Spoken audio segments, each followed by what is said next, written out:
AFC নারী Asian কাপের সবশেষ আসরের চ্যাম্পিয়ন হয়েছিল চীন। সেই দলটিকে নিজেদের গ্রুপে পেল প্রথমবারের মতো এশিয়ান কাপে জায়গা করে নেওয়া বাংলাদেশ। এছাড়াও গ্রুপে রয়েছে শক্তিশালী উত্তর কোরিয়া। ফলে স্বাভাবিকভাবেই কঠিন চ্যালেঞ্জের মুখে পড়তে হবে লাল সবুজ জার্সিধারীদের। মঙ্গলবার অস্ট্রেলিয়ার সিডনি টাউনে অনুষ্ঠিত হয় নারী এশিয়ান কাপের ড্র, যেখানে কঠিন প্রতিপক্ষই পায় বাংলাদেশ। বি গ্রুপে চীন ও উত্তর কোরিয়া ছাড়া বাংলাদেশের সঙ্গে রয়েছে উজবেকিস্তানও। ফিফা র্যাঙ্কিংয়ের ভিত্তিতে মোট 12টি দলকে আগেই 4টি পটে ভাগ করা হয়েছিল। শক্তির ক্রম অনুযায়ী বাংলাদেশ ছিল পট 4-এ।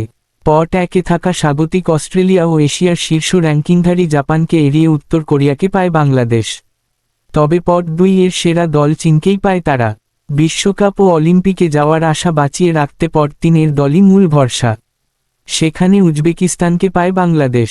গ্রুপের বাকি 2 দলের চেয়ে শক্তির বিচারে কেবল তারাই পিছিয়ে। ফিফা র্যাঙ্কিংয়ে 128তম স্থানে থাকা বাংলাদেশ এই আসরে সবচেয়ে নিচের র্যাঙ্কধারী দল।